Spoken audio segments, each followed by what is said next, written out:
Très chers amis, bonsoir à vous tous et une fois de plus, nous vous souhaitons la bienvenue dans votre émission à la recherche de l'amour, en espérant que vous avez passé un très bon week-end. Et ce soir, nous sommes encore là pour pouvoir vous apporter un soutien, une direction, pour que vous puissiez mieux investir dans votre vie amoureuse, dans votre mariage.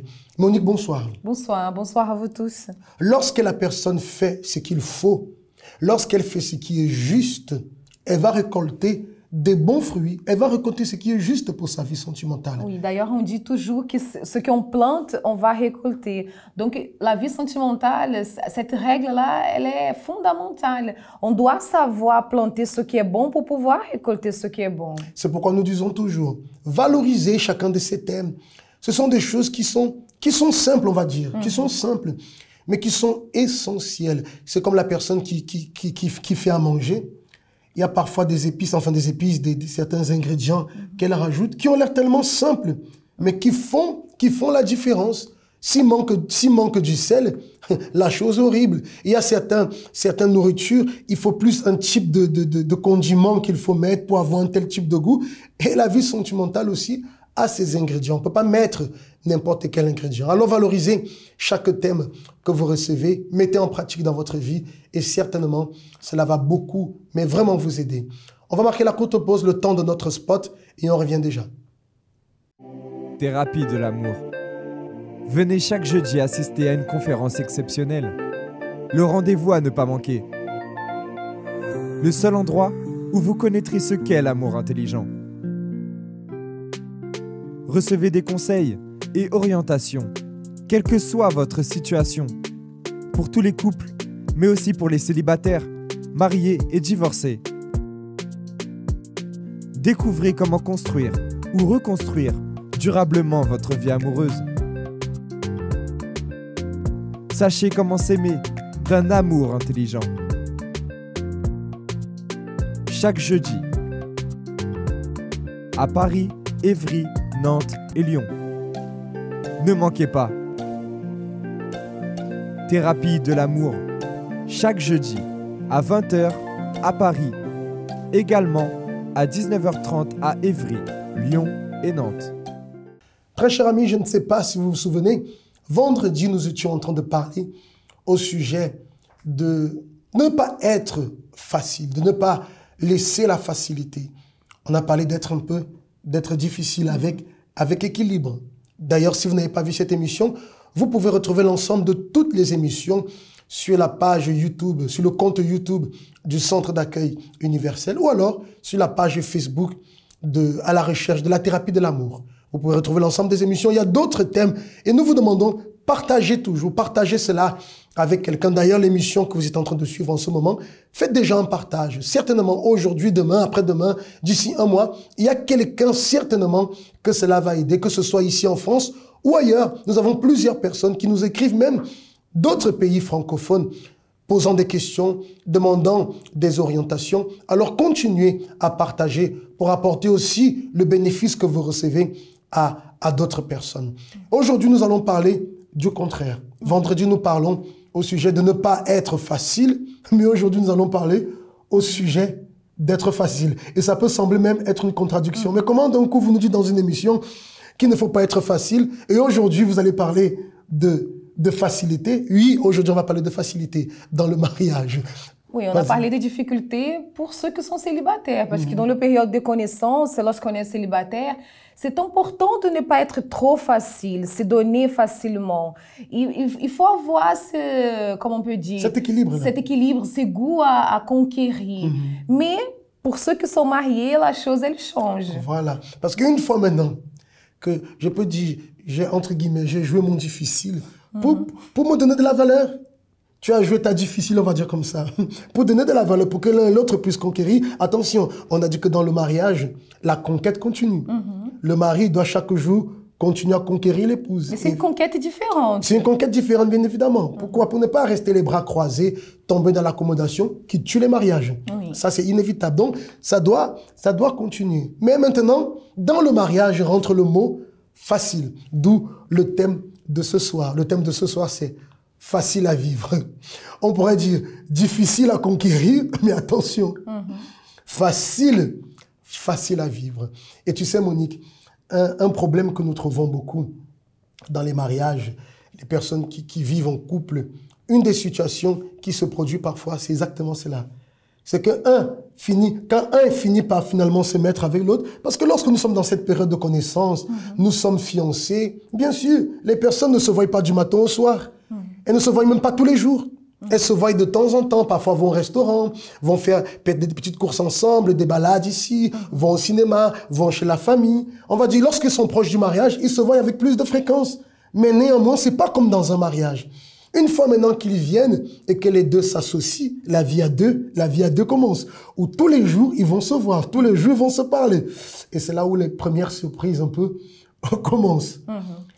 Oui, oui, et c'est vrai que c'est bien de voir les conseils qu'on va donner, même les petits exemples qu'on va pouvoir donner parce qu'on n'a pas beaucoup de temps.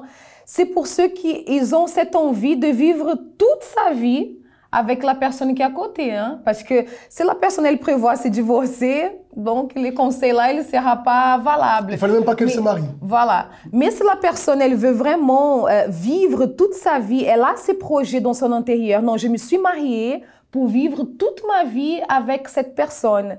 Alors, il faut savoir rendre, si je peux dire comme ça, toutes ces années de vivre quelque chose d'agréable. Exactement. C'est pourquoi on a dit facile à vivre. Lorsqu'on parle qu'il faut être facile à vivre, ça ne veut pas dire que la personne va accepter tout et n'importe quoi. Et qu'il n'y aura pas de problème non plus. Exactement. Il y aura, ça c'est inévitable, il y aura des problèmes. C'est deux personnes, deux façons de penser différentes, parfois c'est deux cultures différentes. Enfin, il y a beaucoup de choses qui rentrent en compte. C'est là justement qu'il doit avoir cette souplesse, qui doit avoir, je dirais, se vivre facile. Parce que parfois la personne est difficile et personne ne veut vivre à côté d'une personne difficile. Quand vous vivez avec une personne qui parle du matin au soir, en train de réclamer, c'est difficile à vivre. Si c'était une habitude qu'elle avait, elle doit comprendre que ça va tuer le mariage. Si c'est un défaut qu'elle a, alors il faut que la personne travaille sur ce défaut. Parce qu'il va arriver un moment, elle va tuer l'amour, elle va tuer chez l'autre l'envie d'être avec elle. Or, le mariage, il faut qu'on soit quoi? Il faut qu'on soit proche. Et là, tu parles de parler, ça me vient à l'esprit que pour tout, il y a une manière de parler. Et tu sais, Isaac, parfois, ça peut rendre le mariage lourd lorsqu'un ne sait pas communiquer avec l'autre. Il y a une certaine manière de parler, il y a un respect. Par exemple, je prends dans le cas de la femme. Combien de femmes, elles veulent conquérir quelque chose de son mari, mais dans sa manière de parler, elle gâche tout, elle est agressive, elle veut imposer. Même si elle n'a pas tort dans ce qu'elle demande, peut-être elle a raison, ou certainement elle a raison, mais dans sa manière de parler, d'aborder le sujet, elle gâche tout. Elle n'est pas facile. Voilà, elle ne rend pas les choses faciles. Parfois, on peut proposer quelque chose à notre mari qui déjà pour lui accepter, c'est pas quelque chose de facile à accepter. Mais notre manière de parler peut soit gagner ou ne pas gagner la chose. Et tu sais, être facile à vivre, c'est conquérir l'autre. On parlait de conquête dans le mariage, il faut toujours conquérir. Alors pour conquérir l'autre, il faut que je sois facile à vivre, agréable, que l'autre prenne plaisir. Ah, mais j'aime tellement être avec mon épouse, j'aime être tellement avec mon mari, avec ses défauts. Oui, parce qu'on a tous des défauts, mais comme c'est bon de vivre avec lui. Ah, comme c'est bon de rentrer ce soir à la maison, de trouver mon épouse. Ah, comme c'est bon d'arriver à la maison, de trouver mon mari. Mais il y a des personnes qui disent comme ça, oh là là, c'est l'heure de rentrer. Je vais rentrer, oh là là, pourquoi? Parce que l'autre personne n'est pas facile à vivre. Elle fait fuir l'autre personne. Ils se sont tellement battus pour être ensemble. Maintenant qu'ils sont ensemble, elle ne continue plus à conquérir. Elle n'est pas facile à vivre. La vie avec elle est amère. Et ça, malheureusement, bien que tout a bien commencé, parfois les choses finissent mal. La vie de couple finit par mourir. Oui, ça finit pour tout détruire, comme tu viens de dire. Tellement de temps pour pouvoir construire. Et vous voyez, avec une manière de parler, peut tout détruire. Peut-être ça peut sembler quelque chose, mais ça c'est rien. Mais vous savez, beaucoup de mariages sont détruits, ou sont au bord du divorce même, à cause de petites choses. Oui, parce qu'une petite chose ici, une petite... Et ce sont des choses essentielles. Parce que la vie à deux, on dit, ne s'improvise pas. La vie à deux a des règles. On ne vit pas comme ça. Vivre comme ça, tôt ou tard, on va se frapper la tête contre le mur. Il y a des règles, on apprend ces règles, il faut les mettre en pratique. Et une des règles de la vie à deux, c'est être facile à vivre. On répète encore, ça ne veut pas dire tout accepter, mais se faire facile. Alors chacun doit s'analyser. Dans quoi est-ce que je suis difficile à vivre avec mon épouse ou avec mon mari?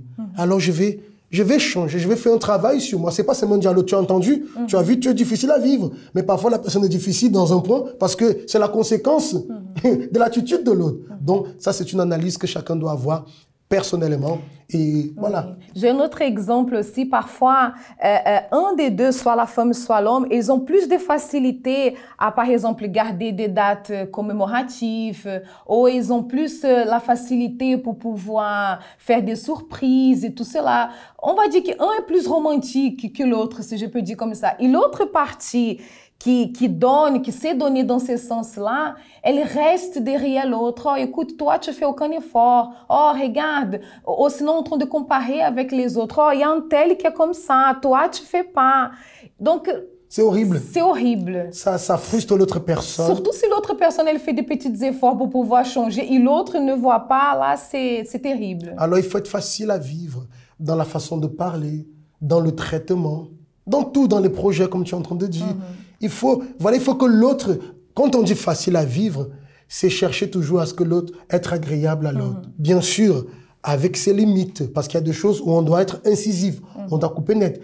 Et je parle par rapport à tout ce qui est danger pour la vie à deux, pour la vie de couple. Voilà, il y a tellement de choses à dire, mais voilà, vous avez un petit exemple ici, plus d'informations, plus vous avez besoin d'explications en profondeur, peut-être un cas qui est personnel, n'hésitez pas à entrer en contact avec nous. Vous avez le numéro WhatsApp qui est là. On va en voir en ce moment l'expérience d'une personne qui est avec nous tous les jeudis dans la thérapie de l'amour. À tout de suite.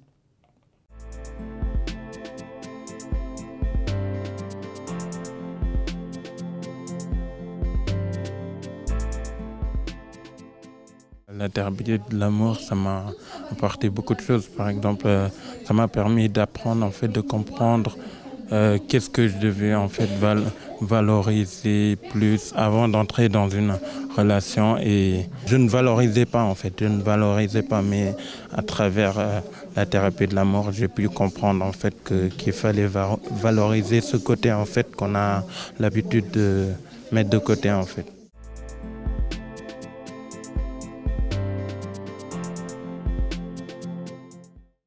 On espère vraiment qu'on a pu vous aider avec ces petits conseils de ce soir. Donc voilà, c'est comme on a parlé pendant l'émission, c'est des petits conseils. Mais si en mettant en pratique, cela peut tout changer. Et ça va tout changer parce que ça fonctionne toujours. Nous sommes lundi, mais nous aimerons déjà vous inviter à préparer. Il y a des personnes qui nous suivent, je sais, qui sont déjà fidèles tous les jeudis en train de participer à des conférences de la thérapie de l'amour. Et je sais que c'est en train de vous aider parce que la direction que Dieu donne ne peut pas faillir. Mais peut-être vous êtes une personne réticente. Vous avez eu beaucoup d'échecs par le passé. Il y a des personnes qui parlent avec nous, qui disent « Ah, moi, je ne crois plus dans l'amour ». On comprend, tu sais, on comprend la personne lorsqu'elle dit cela. Mais ce qu'on veut que vous puissiez comprendre aussi, c'est qu'il existe la solution. Vous qui n'avez jamais participé d'une conférence de la thérapie, je vous invite ce jeudi, réservez ce jeudi. Ici à Paris, nous serons là à 20h, là à Évry Couronne, à Nantes et à Lyon à 19h30. Réservez ce jour-là. Venez participer parce que certainement quelque chose de merveilleux va se produire dans votre vie. Nous arrivons au terme de cette émission. Nous vous souhaitons de passer de très bons moments et rendez-vous alors mercredi pour un autre thème dans cette émission de À la recherche de l'amour.